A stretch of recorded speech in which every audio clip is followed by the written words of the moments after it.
In the shadows of a quiet Florida suburb, the chilling tale of Anthony Todt unfolds, revealing a family's darkest secrets and a father's unimaginable betrayal. Follow us through the disturbing case of Anthony Todt. Hello, everybody. I'm Heather. And I'm Alyssa. So we're going to talk about Mr. Anthony Todt. I don't even know him. Okay, well, this is the man. I'm sure you've heard it before. Him and his family had a home in Celebration, Florida. Now, do you know about Celebration? I do. Actually, it came up as one of the creepiest towns in America. Yeah, it is. Yeah, it is. Yeah. So my aunt used to really want to live in there. So we would drive. We'd go and like drive around it. For those of you who don't know, it's like it's backed up against Magic Kingdom. So it's in Orlando, but it's its own little community called Celebration. And it's a scary, creepy, cookie cutter, very, like, I don't know, it's like stuck in the 1950s vibe. And that's what Walt Disney wanted. He wanted his own little community. I do too, but this is very creepy. And it's just weird. And it's got a different vibe. Like now, you talk about Golden Oak. Love Golden Oak. Yes. Golden Oak is this mansion, upscale, amazing Disney. It's another Disney community. You cannot go and drive around it though. Like, is it a town though, like Celebration? Like, is it like city? Yeah, like kind of. County kind like? of. Yeah, okay. It's got its. I believe it has its own like police, its own like whole little community. I'm pretty sure. Okay, but how weird is it? Gorgeous. That I literally on TikTok before you came, it put Celebration as the creepiest town in How You Are. It is. It really is. Here you are. How you are. How you are. No, Celebration is just weird. And when my aunt would like drive around, I'm like, I don't like it here. It's scary. It's cookie cutter. Everything's very close to each other. I didn't like it. I'm gonna have to go look at it. Yeah, it's weird. You can drive around it. You I'm can gonna like, have to. yeah. But like Golden Oak, you can't. Is there a big black ominous building in the middle? I don't remember. It's been a very long time since I've been there. They said there was, but I wanted to see it. I do not remember, but it's weird to me. So that's why, like, I don't know. And this also took place around this time of year. So Anthony Todt. It's Todt, so Todd. I think it's just Todd. He is in correlation to Celebration. Yes, because him and his family got a home there. Okay, all right. And that's where continue with your book report. I just wanted to jump in here real quick before we get into the Anthony Todt case. This is very disturbing information. There's a lot of stuff and also involving animal cruelty and children's death. So if that's something you're sensitive to, I suggest just skipping this video altogether. Okay, so Anthony Todt was born on September 29th, 1975 in Levittown, Pennsylvania to Loretta and Robert Todt. Although this video is all about Anthony Todt, the story really begins with his father, Robert. So good old Robert was married to Loretta, but he also had a mistress in the next town over. Who get this? He was engaged to. Oh. Yeah, he was engaged. He was married and engaged to his mistress, who had no idea he was married. But it doesn't stop there. He not only had a wife and a mistress, fiance, but also a 17-year-old girlfriend. Holy hell. Yep. So he had a wife. A fiance. Yep, a mistress, fiance. And a underage girlfriend. Yep. Fucking sure did. Winner right there, dude. So, believe it or not, the drama doesn't stop there. Oh, in March of 1980, when Anthony was just 4 years old, he told a detective that he heard his mother scream and saw a man wrestle on the bed the night Loretta Todt was shot in the face. Oh my God. She survived but lost an eye. Her husband, Robert, who was also a special education teacher and a wrestling coach at Pennsylvania High School, would later be convicted of hiring a former learning disabled student to pull the trigger so that he could go on to marry his mistress. He offered the student a whopping $800 to murder his wife. $800. Oh my! To a special needs student. Oh my fucking God! He was originally supposed to go up to her while she was leaving work, but he backed out and got too afraid to do it. So then Robert was like, hey, just break into my house. I'll leave the door unlocked. And then just kill the person in the master bedroom. I'll make it real easy for you. I'm going to go and stay the night at my mistress's house that night. So you just go into the master bedroom, the only person there to shoot her. Yep. So that there would be no confusion. So he took advantage Yeah. of a mentally ill person. Yep. To Yeah. and he was a special needs teacher. Yep. Holy fuck. Yep. Also, as I was reading this, I just couldn't help but think, while he knows his wife is supposed to be getting murdered by his former student, he's like getting it on with his mistress. And is she next? You know what I'm saying? Right. And she has no idea he's even married. Because that's the thing. And now he's also got a 17-year-old underage girlfriend. So is the mistress, is it mistress? Oh yeah, she'll be the next one because he's going to get married to the mistress and then he's going to get engaged to the girlfriend. Yes. And then there'll be another underage girl. He would be engaged to the girlfriend, but he can't be yet because she's underage. Once she's 18, this is all speculation, by the way. I can see it going there. Yeah. Holy shit. Yeah. $800? $800. So he was arrested in July of 1980 and charged with attempted homicide, criminal conspiracy, and criminal solicitation. And he was sentenced to just 10 years in prison. And his accomplice did receive a much lighter sentence, as it was taken into consideration that he was very much taken advantage of since he was special needs. Yeah. That's insane, dude. Yeah. So at first... Stand up, dude. Whoa. Right? Yeah. So at first, Loretta did not believe that was her husband. That was behind all this. She truly believed someone came in and robbed her and attempted to kill her. She believed it so heavily that she was up on the stand at Robert's trial in defense of him. My fuck. But eventually she did come to terms that her husband did try to kill her, and she tried to move on with her life, and she remarried. Also made it a point to get Anthony and his sister years of therapy for what happened. So she tried. It's great. It sounds great. It's, she tried. She did come to terms with it. She did try to do what's best. It was just like... Also, there's really not much about Anthony's sister, so that's unbelievable to her. It was like so unbelievable. She couldn't believe that this... I guess I can understand that because it's so hard to believe that someone you're in love with would do you have something kids with like the whole life. Like, you think he's a great guy. He's a special eds teacher. He's like... I ran across a TikTok recently that is a story I'm going to do of a man who like videotaped how he's going to murder his wife and child. Yeah, and then she was like on YouTube, like she did crafts and stuff, and she would always talk about how great her husband was. Yeah, it's a whole thing. Like, but that's like what's insane to me is to be like, well, that's also like that and like love, you don't see it, and that he's over there having a mistress and then an underage girlfriend. Like, it's just crazy. Wild. Yeah, so wild. It's crazy. Yeah. So obviously, Anthony recounts that he had terrible night terrors as he heard the gunshot that was supposed to kill his mother, which obviously that checks out. But there's really not much on like his childhood and teenage years other than that. Kudos to the mom for getting them therapy. Yes, absolutely.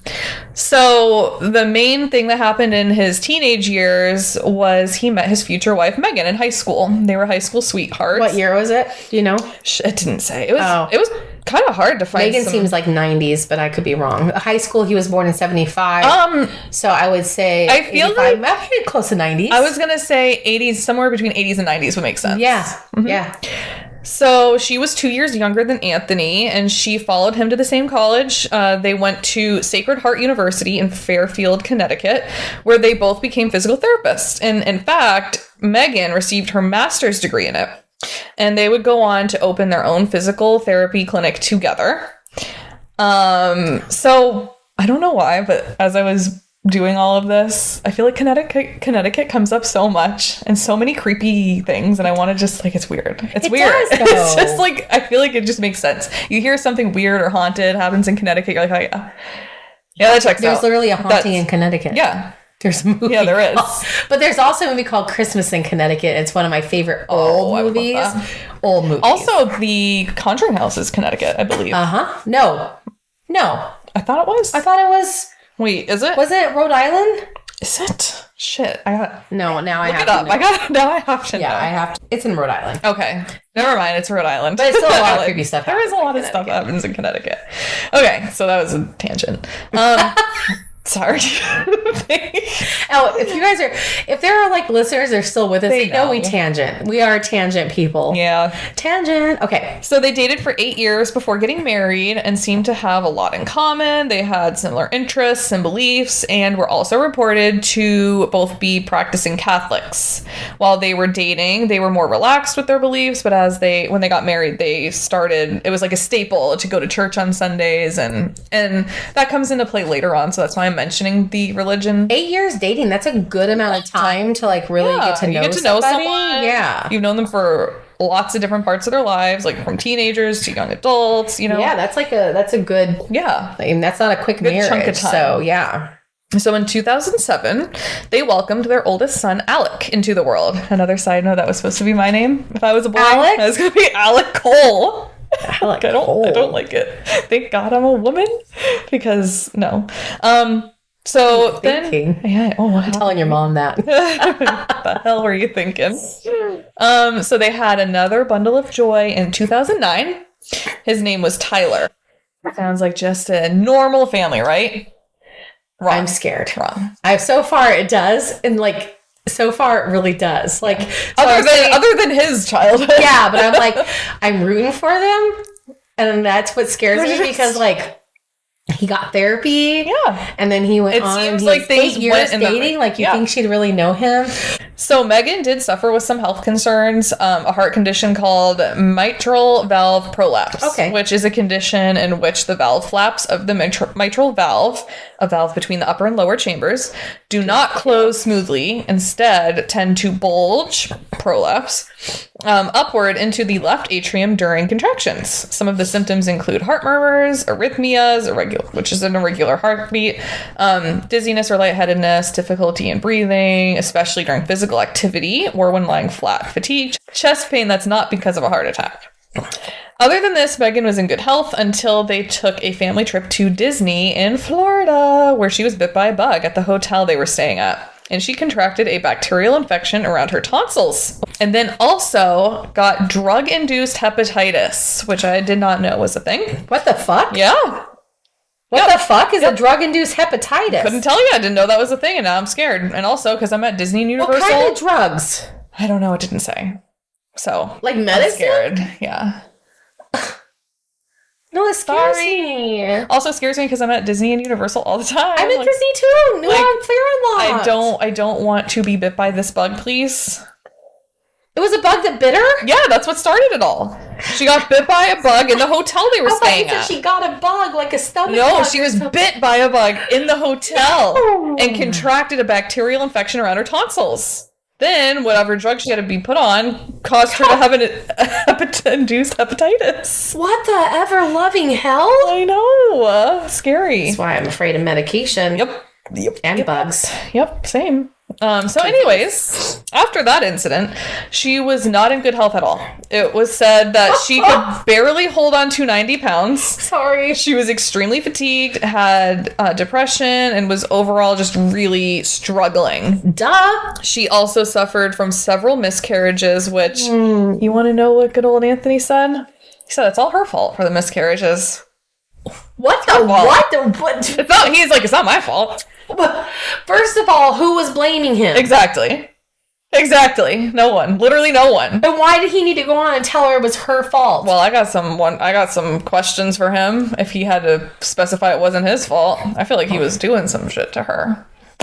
Just saying. Oh, that's... Just saying. Son of a bitch. It wasn't me. Oh, no. It was all her fault. Couldn't be me. All the miscarriages were her fault. Now I hate him. Yeah. Damn it. So to top it all off, Megan's father committed suicide. Yeah. Poor Megan. So what? Her dad committed suicide. Yep.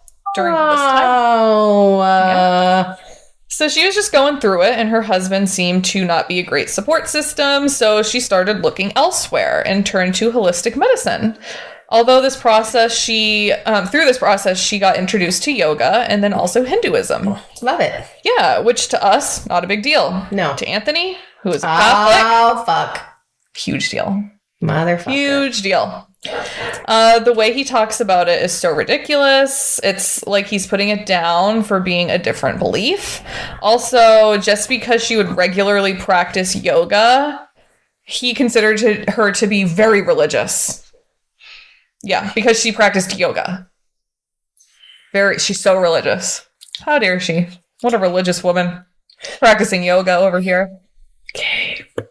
In 2016, they welcomed their first daughter, Zoe, into the world. So they have 2 boys right now. 2 boys and now a girl. After many miscarriages that Anthony decided was not his Megan's fault. Not his fault at all. Had nothing to do with that. Do you think that she was practicing yoga and all that, and that's why he was blaming her for them? Like, because of Hinduism? It could be. Probably could be that. Totally. Stupid. But no, I think because that all happened and then she wanted to look elsewhere and find like some holistic. Because she wanted to get help. Yeah. And guess what? And it works helps. because you know what? It reduces your cortisol. Yeah. And your stress, helps you. So, and sometime between her diagnosis and the birth of their daughter, they purchased a property in Celebration where Megan and the kids would move to. Also, just a little background on Celebration. I don't really need to go into much detail about it, as we already kind of talked about it. It's just a cookie cutter Disney property that's backed up against Magic Kingdom. I don't like it. So this is where it gets a little bit confusing. I hope I get this correct, but from what it looks like is they purchased a property in Celebration, but they didn't live in that. They also rented a property, and that's the one that they were living at. I don't know if that's correct. It doesn't sound. I don't know. Also, Anthony kept his physical therapy practice in Connecticut and would live there during the week. And then on the weekends would come to Celebration to be with his family. And he would keep up with that commute for several years.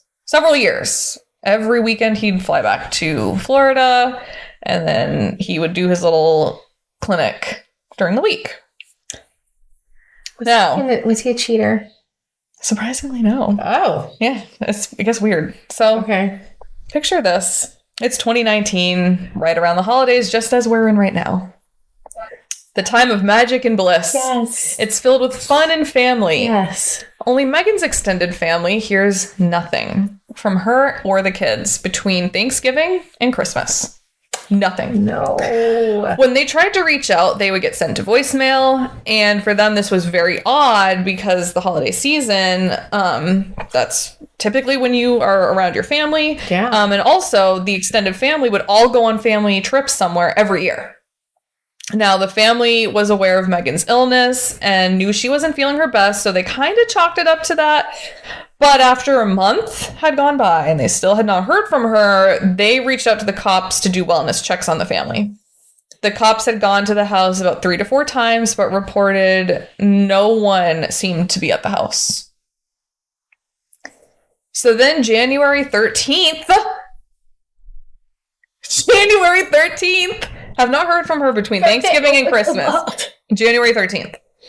The cops went to the family home again. When they started driving down the street of the home, they saw Anthony out in the front yard just hanging out on his front porch. And they reported that when Anthony saw the cop car headed the direction of the house, he made a beeline into the house. And when the cops pulled up to the house and knocked on the door, they got no answer. This is very suspicious, so they entered the home. They were immediately hit with a horrific odor. Fuck no. That, of course, they were no stranger to, which was decomposing human flesh. God. They saw Anthony on the top of the stairs acting very strange. He was stumbling around, being very slow and sluggish, and was mumbling. They asked him where Megan and the kids were, and he very slowly said, "Megan's upstairs sleeping." So they made their way up to the stairs, calling her name and getting no response. When they finally made it to the bedroom, they saw Megan, who had been visibly dead for quite some time, along with the 3 children who were wrapped up in their blankets with rosaries in their hands. Oh my God. They all had stab wounds, except for Zoe and the family dog. Yeah, the family dog was part of it too. Yep. So Zoe and the family dog had no visible wounds on them at all. Yeah. Cops found a buck knife with a green handle in the home that was taken and collected as evidence, as well as multiple containers of Benadryl and Waldryl, which is just like the off-brand. So during the autopsy, it was quite difficult because they were so badly decomposed, but they were able to find that the stab wound was not what killed them. It was chalked up to homicidal violence of unspecific means in association with diphenhydramine, which is the active ingredient in Benadryl. But what? Yeah. Say it again? Homicidal violence of unspecified means in association with diphenhydramine. Which basically, at the end of the day, it means he killed him with Benadryl. And then they had an overdose on Benadryl. Oh, okay. The homicidal violence was what was throwing me. Yeah, very strange. But again, it was kind of difficult because they were so decomposed at that time. But living in this home with? Just wait. No. It also appeared that he had been living in the home with decomposing bodies for weeks, maybe even a full ass month. Oh my fucking God. His official statement when he was arrested was that he came home to celebration to find his children, wife, and dog all dead. He claims that she first killed all the children, then the dog, then herself. Anthony said she did this because her deep and crippling depression, but also her mystical and alternative views with Hinduism really influenced her, especially the one belief with family lineage karma burning, which when I heard that, I'm like, what's that? So I looked it up. So essentially, if you are aware of this, please tell me if I got this wrong. But what it sounds like is karma burning is the spiritual concept that is similar to burning fat. It happens when spiritual efforts are done without expectation of material returns.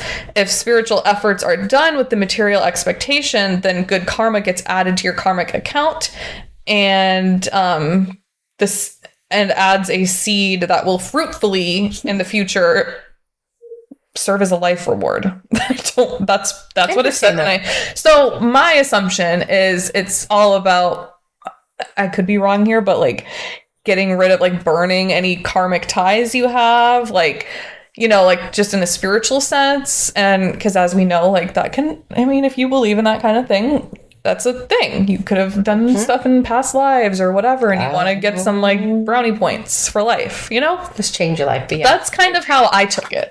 It sounds like that. Not an actual burning, you know? No. It's in a spiritual sense. But here's how Anthony described it. He claimed that Megan was obsessed with an impending apocalypse. She wanted to be sure that her children and the dog and herself would all be reincarnated into a better life together. And the only way to do that is if they all died together. Oh, okay. And that's why with her new belief, she chose rosaries? Yeah.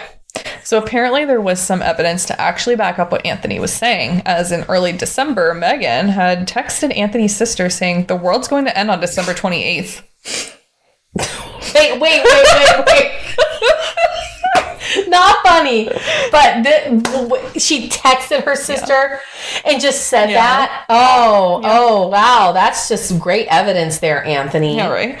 They also found a suicide letter in the master bedroom. Yeah, let me know what it say. I can't wait to hear what it had to say. At the crime scene, they found 8 empty bottles of Benadryl around the house in the trash cans, 2 of which Anthony's fingerprints were on.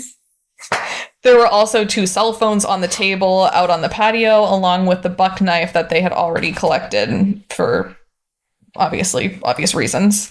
Can you guess whose fingerprints were on that? Anthony's? Yeah. He's an idiot. Yeah. So the second time the police were there at the crime scene, they found 4 zip ties along with a red strap that was tied to the bedpost. Yeah. Strangely, they found several Amazon packages along with wrapped Christmas presents and 2 BB guns. One was under the bed in the master bedroom, along with another one that was in a bag in the closet. Also, there was a receipt to show that the BB guns had been recently purchased, and inside the family car was a certificate of achievement that their oldest son had received. The whole point of me saying this is this does not sound like someone who was getting ready to murder their whole family. I agree. Yeah. They were getting ready for Christmas. They had presents bought. They were celebrating their son's achievement. Like, doesn't sound like someone... A woman that's going to go commit suicide and do all this. 100% does not. And as you already know, cops had come out to the property several times before this, and had been unsuccessful until the fifth attempt, which was not even to do a wellness check the fifth time. It was to serve Anthony with a warrant for medical fraud! Or Medicaid fraud. Yeah. So, as you know, Anthony was traveling back and forth between Florida and Connecticut to keep up with his clinic. Well, things weren't going too well for him over there. So, in fact, investigators were working with the Department of Health and Human Services while they raided Anthony's physical therapy office in November of 2019. Oh my gosh. Anthony was billing Medicaid and private insurance agencies for services that he had never done on his patients. So here's the best part. When the investigators came to investigate him, he joked around with them and was like, you can investigate me. I don't have anything to hide. Sit down. You want a beer? Things of that nature. Yeah. Then he confessed to the investigators of fraudulently charging Medicaid to get extra money to pay off some personal loans he'd taken out. When they asked if he was living above his needs, he replied with, quote, that's the best way to put it. Oh, shit. Yeah. So, you know how you have to have a license to practice physical therapy? Oh my God, yep. Yeah, his license to practice in Connecticut had been expired for quite some time. He was also behind on payments, and it said that the family was about to be evicted from the Florida home, and it's unclear if Megan was even aware of this. Probably wasn't. Anthony was confessing to things at a rapid pace after his arrest on January 15th. More and more confessions just kept spewing out of his mouth. So, his first confession on January 15th. He notes his own attempt on suicide with Benadryl. When police began questioning him and asked how he was doing, he replied, I'm feeling very upset that I'm still here. And cops asked, where would you rather be? And he said, with my family on the other side. Oh, fucking hell, dude. He claims that months leading up to their deaths, Megan had been watching videos that spoke about the afterlife, and that she showed him, she showed him the videos back in April, and they would watch these videos together. And it was very clear to him that Megan was becoming more and more obsessed with the apocalypse. He said that Megan made it very clear that in order to do this properly, for everyone to go on to their next lives together, they all had to die together. Oh, did she? She made that very clear. Very clear. So apparently before Thanksgiving, they had a family meeting, kids and all. The dog was there, everybody. Oh, yeah, the dog came. Yeah. They had a family meeting. To discuss dying together? To present the idea of death to them and the children. To the children. Yes. And he said the children were excited. Oh. Okay. They were so excited about it. Yeah. He also claimed that Megan tried to make delicious pudding pie out of the cough syrup, and they all ate it. And it was good, but in the end, nobody died. A pudding pie. Yeah. And full of cough syrup. No one died, though. Yeah. So, also, he apparently would go to the local pharmacist and ask him, if I wanted to die, what combo of medications would you use? Okay. I don't believe it. No. They'd be calling the cops. Yeah. I'm sorry. You can also Google that shit if you need to. Yep. Like, you're no way did you go to the pharmacist. Yep. Hey, what kind of combo can I do to kill myself? No. And finally, he admitted to murdering the children, but only because Megan made him do it. Oh, he allegedly smothered his youngest daughter with a pillow and claims that Megan kept coming in the room to be like, are you done yet? Did you do it yet? Oh my God. Hey, just checking in. Did you do it yet? Oh my God. Yeah. During his trial, he took the stand in his own defense. So he was insane. So that should give you all you need to know about how he was as a person. He's got an answer for everything. There's an explanation for everything. He's a cocky asshole. Narcissist. Exactly. So he also claims that their oldest son was fast and strong. So Megan was so concerned that he'd get away. So he claims that Megan held him down while he murdered him. Anthony claimed that once the kids were all murdered, Megan said, "What are we going to do now?" She downed a bottle of Benadryl and a glass of wine, and for the grand finale, stabbed herself in the stomach and died. You can't make this up. Oh my fucking God. Anthony then claimed that he just tried everything to kill himself, but nothing would work. He would take pills. He tried to hang himself. That didn't work. He tried cutting himself. Nothing. Hanging didn't work. He's just invincible. Did he hang there long enough? Nothing would work. Nothing would kill him. Poor Anthony. I know. Didn't get to go on the afterlife with his family. Nope. Nothing worked. So remember that suicide note? Yeah. That they found? Yeah. Well, it was typed. Oh, go figure. Which, first of all, who does that? No. Within the note, it said that living was torture for Megan, and she just wanted to be out of her pain. Another prominent thing in the note said that they lived in constant fear of Robert. Robert being Anthony's dad. Which is weird that this is the man who tried to put a hit on his wife. Yeah. And also her final wish was to be together and to spread their ashes along with their dog's ashes in the ocean, and that they just wanted to be respected and rest peacefully for all eternity. And at the end of it, I said, "I love you all," with 4 exclamation marks. So despite the evidence... Sounded very cheery. Yeah. Despite the evidence and the confession, Anthony pled not guilty on the 3 counts of first-degree murder, 1 count of animal cruelty. Yeah. What? Yeah. Oh, yeah. He confessed. Yeah. He helped kill his... Just wait. Just wait. He, in fact, blamed his wife for the murder of their children and herself after confessing to all of it. The court relied on the statements of law officers, forensic specialists, and the detectives who originally obtained his confession. So, in true Anthony fashion, he has an explanation for why he had 2 opposing confessions. He claimed that when the cops first entered the home and asked him to come down the stairs, that he really fell down the stairs, which caused him an injury to his head. It's not funny! And it affected his memory! Oh my fucking God! He even went as far to say, "I don't remember giving a confession." And when they reminded him of what he said, "Oh yeah, I did say that because I wanted to protect my wife. I just wanted to protect her image." For when the prosecutor challenged Anthony on his suicide letter that was oddly typed and made no sense, and was not even in the language or the way Megan spoke, and didn't even match Anthony's official or his original confession. Yeah. Anthony, of course, had an answer for that too. He claimed that Megan forced him to retype the letter on her behalf. And I say retype because the original one that she wrote was ruined from being in the pocket of his urine-soaked pants. What? He claimed that Megan had stuffed her original note in his pants before killing herself, and that during one of his many suicide attempts, he peed his pants and ruined it. The original one was ruined. By his pee-pee. Yes, and he had to retype it. Oh my God, of course. He needed everybody to know what was on that letter. Yeah, and because he tried to commit suicide, so he peed his pants. Yes.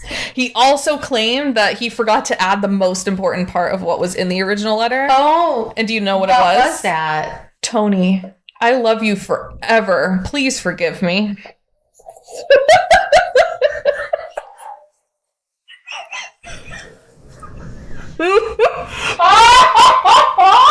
Just wait. Just wait. It just gets worse. I can just imagine the jury being like... It just gets worse.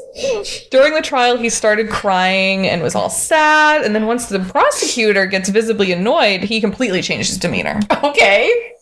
When Megan's aunt Cynthia testified on Megan's behalf, she painted him as a completely different picture of how Megan was with Anthony, or how Anthony described Megan to be.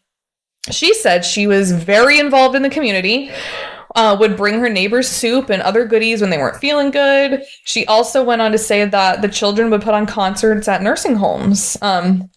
She also told the court that Anthony would call her and Megan back to back to back like a psycho if he could not get a hold of one of them. After a 4-day trial on April 22nd, 2022, Anthony was found guilty and sentenced to life in prison without the possibility of parole for each family member, plus an extra year for the 1 count of animal cruelty. Good. Glad the animal cruelty was brought in there. Yes. According to Megan's uncle Stuart, Anthony's world started crumbling about 6 years ago. He believed that he could not maintain his lifestyle that they began to live with having the home in Florida and then the clinic in Connecticut, traveling back and forth for several years. And instead of deciding to say, hey, we need to cut back, I can't keep doing this, and he just was like, I'm just going to kill them all. That's insane to me. That's just... Yep. So the Medicaid fraud was not allowed in the trial, but it was said that on top of all of the legal trouble, he was also in about $100,000 of personal debt and was being sued by 2 New York loan companies. And he's just away in jail now forever. So that's the case of Anthony Todd. That's a wild journey. Yeah. What? I just was like, what? All day yesterday while I'm like gathering all this stuff, I'm just like, what the hell? That was a wild... What the hell? Wild journey. That I forgot to add because I peed on the note. Like, that's just... In that... Yeah.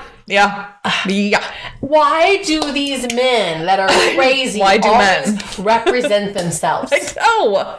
And then they do crazy stuff like, oh, I forgot to add the most important most important things that Tony... I love you, Tony. Please forgive me. Please forgive me. Even though he knew that they were killed. Even though she... Oh, yeah, and also he took the blame for originally confessing to the murder because he just wanted to protect his dead wife's reputation. Oh. Yeah. And even though, like, in the story, they were doing it together. Yeah. But she still wrote him a suicide note. Oh, yeah. Even though they were doing it together. Right. And she put out the bottom of that suicide note, Tony, I love you forever. Yeah. Even though they were doing it together. Pretty wild. Please tell me what the fuck I think this comes back to the question we always ask. We have weird cases like this. Is nature versus nurture. Yeah. His dad was a fucking psycho. Yep. So did it just carry on to him? I mean, and it's sad because, like, his mom did what she should. She put him in therapy. And I mean, what else do you do? You know, like when something wild like that happens, what can you do? And put him through like tons of therapy. Yeah. And he wasn't he was pretty young when his dad left his life. Yeah. He was 4. And Megan knew him for 8 years before she married him. Like, but I mean, of course there is people that, like, to me, he sounds like a very much a narcissist. Yes. And there is people that compulsive liar. Don't, like, women that just stay there no matter what. Yep. And it just is insane to me that instead of being like I don't think he could admit to the fact that he couldn't keep up the lifestyle. No. So he was just he's a compulsive liar. Yeah. He had to keep everything in order. He had, you know. He's just going to off his family. You know who this makes me think of too when I was doing it? It made me think of Chris Watts. And oh my God. I'm covering him. I want to do him next. You have to. Because that is just... God. That is so, because it's interesting, because when you were like, I was like, oh my God. So like, about him being in the house, and then coming, and then him being upstairs. Also, like, I fell down the stairs.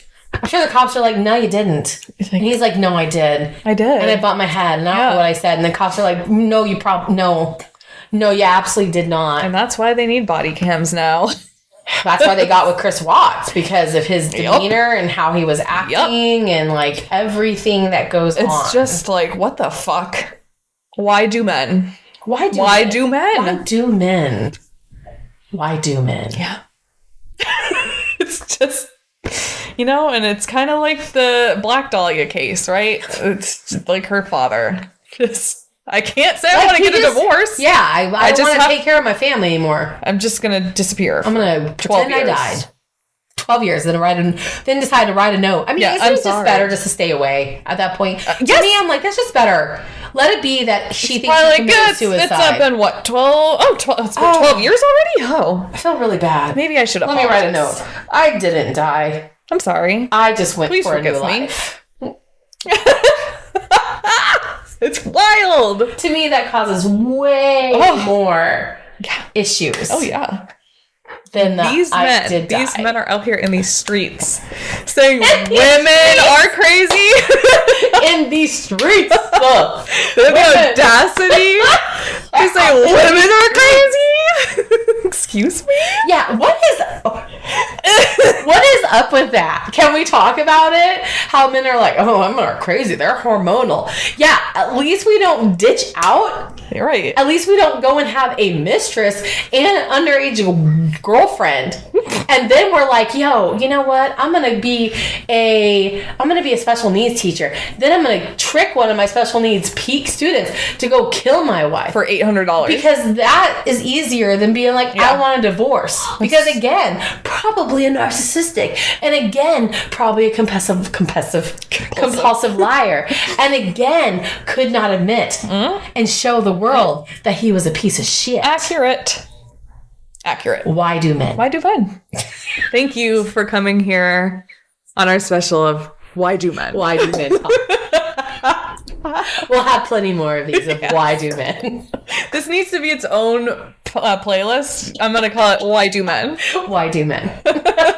Respectfully, why do men? Respectfully, why do men? Actually, I'm a lesbian, so why do men too?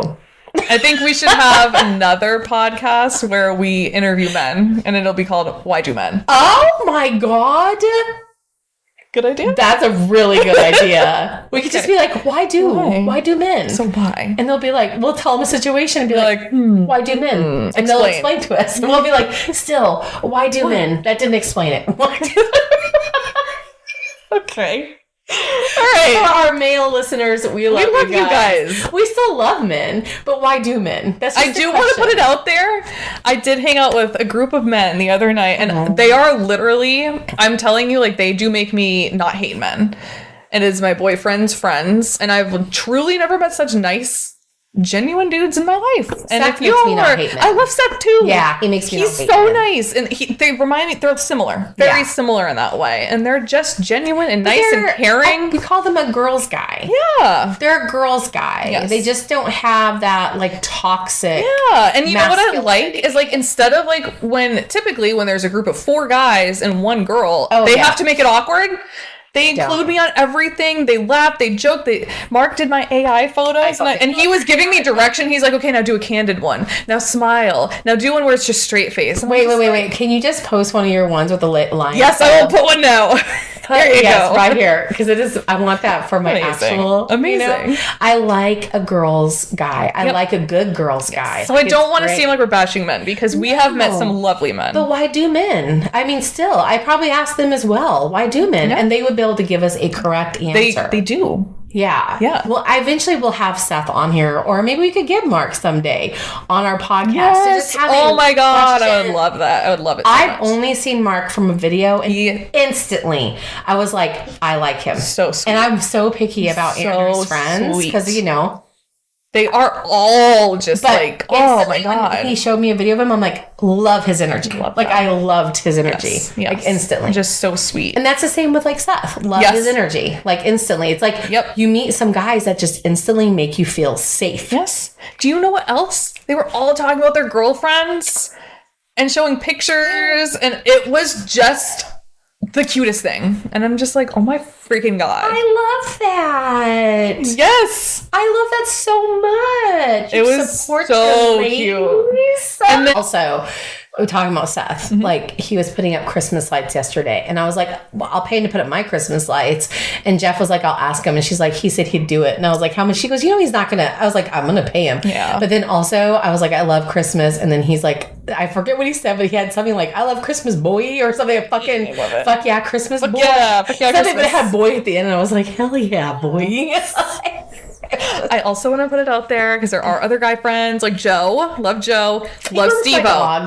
Yes. I love them all. They're all just great. And Max lets him, and that tells me everything. Again, I haven't met Joe yet. So nice. Again, tells me everything I need to know. Good. Because Max just doesn't let people groom him. Yeah. So, and he does such an amazing job. I like hearing about Joe letting Andrew take my dogs to him. That can tell you everything of how I feel about him. And his wife Frankie. Oh my! I want to talk to her. I love so bad. From someone who's been through so much mentally, I just want to talk to someone who like is that who takes care of that.